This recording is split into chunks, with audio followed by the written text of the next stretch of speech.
Raimundo Nonato Raimai. Muito obrigado. Muito obrigado.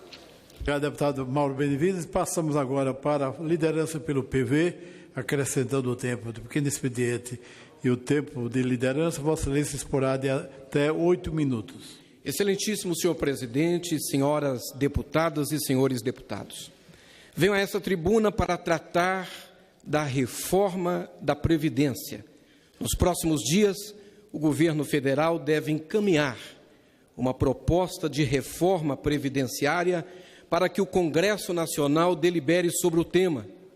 Precisamos analisar o contexto atual e o contexto futuro do nosso país para que possamos aperfeiçoar o ordenamento jurídico da melhor maneira possível. Não restam dúvidas de que a reforma da Previdência seja absolutamente necessária. Uma das questões a ser considerada a longo prazo é matemática. Não há mágica, é a capacidade da Previdência de honrar seus compromissos previdenciários com os aposentados e com os pensionistas do Brasil. Excelências, a legislação previdenciária precisa ser atualizada a fim de acompanhar as mudanças sociais e demográficas do país. Quando a Previdência foi instituída, tínhamos uma realidade no Brasil completamente diferente, inclusive em relação à expectativa de vida da população.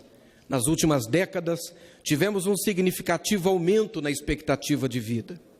Não é possível que o Brasil consiga, a longo prazo, manter os seus compromissos previdenciários, sendo que o número de trabalhadores aposentados e pensionistas com direitos adquiridos e o número de trabalhadores com expectativa de direitos em relação à Previdência cresce de maneira considerável em desproporção ao número de contribuintes.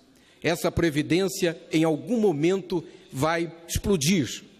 A primeira legislação específica sobre direito previdenciário data, senhor presidente, de 1888.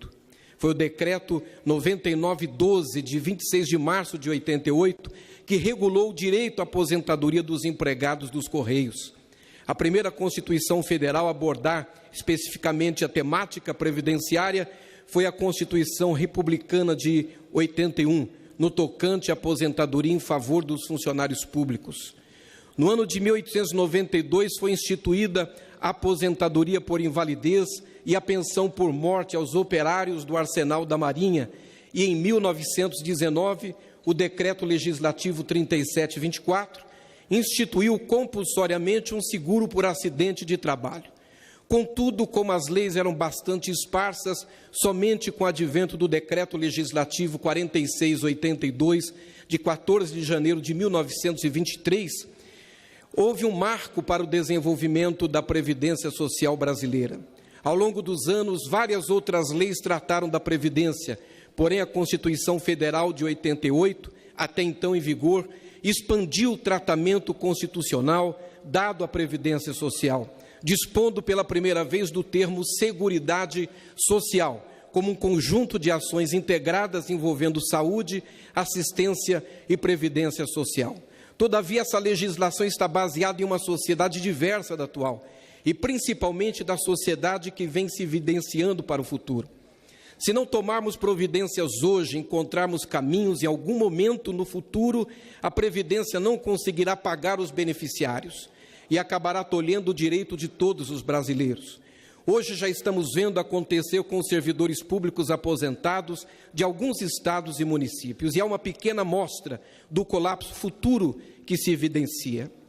As regras, senhor presidente, senhoras e senhores deputados, devem ser revistas, porém com cautela. Temos a responsabilidade e o dever de cuidar para assegurar os direitos de todos os trabalhadores do Brasil, para que quando chegar o momento de suas aposentadorias, eles tenham uma aposentadoria digna e principalmente que recebam este benefício. No entanto, o que não se pode admitir nessa reforma previdenciária é a precarização dos direitos do trabalhador que se aposentou dentro de uma regra já estabelecida ou prejuízo para aqueles que estão praticamente na iminência de se aposentar. Tenho questionamentos em relação ao déficit da Previdência, da forma como é colocado. Os números precisam ser reavaliados precisamos deliberar sobre a aposentadoria por idade, especialmente em relação à aposentadoria rural. Os governos não honraram o compromisso da União de fazer o aporte de recursos do Tesouro Nacional para o custeio da Previdência Rural, pressionando assim a Previdência Urbana. Temos que garantir a Previdência Rural, mas com fontes de receitas próprias, por exemplo, assistência social. Além disso, temos uma Previdência Urbana que não é deficitária, é superavitária. Não sou contra a reforma previdenciária e muito pelo contrário. Sou contra uma reforma que subtrai os direitos dos já aposentados, que não se dispõe a discutir a desaposentação, o fator previdenciário, ou que mude regras prejudicando o trabalhador que está em vias de aposentadoria. Aquele cidadão que tem apenas 2 ou 3 anos para se aposentar e que contribuiu uma vida inteira baseado em uma regra, precisa ser respeitado. Não é justo que esses brasileiros sejam penalizados. Devemos ter uma variável que preserve e respeite a expectativa de direito dessas pessoas. E assim, preciso reconhecer a personalidade do governo em exercício do presidente Temer.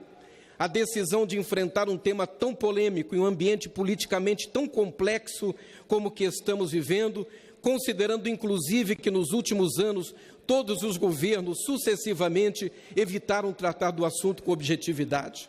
O governo instituiu um grupo de trabalho interministerial com a participação da sociedade civil organizada através das centrais sindicais para o estabelecimento de uma proposta que paute a discussão sob o compromisso público do presidente Temer de promover amplo debate e de que a proposta enviada ao Congresso Nacional não retirará direitos adquiridos. Devo dizer, deputado Exalci, desde já, que defenderei uma proposta que não crie novos impostos ou tente utilizar como pretexto, como pano de fundo da real necessidade de fontes alternativas para o custeio da Previdência, a legalização dos jogos de azar no Brasil.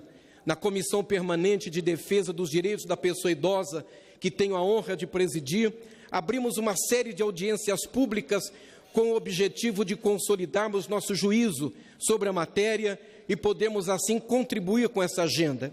Inclusive, quero destacar aqui a realização da audiência pública que ocorrerá na próxima semana, dia 15 de julho, no plenário 16, anexo 2, onde contaremos com as presenças ilustres do ministro do Trabalho, Ronaldo Nogueira, e do senador Paulo Paim, além de entidades representativas dos trabalhadores e aposentados. Nesse sentido, senhor presidente, convido os nobres pares e todo o conjunto da Organização de Trabalhadores, Aposentados e Pensionistas do país para participar deste encontro que debaterá a Previdência Social. É um assunto urgente, estratégico, importantíssimo para aqueles que com responsabilidade querem de fato participar da construção de um Brasil mais justo e mais solidário. Muito obrigado, senhor presidente, que Deus abençoe o Brasil.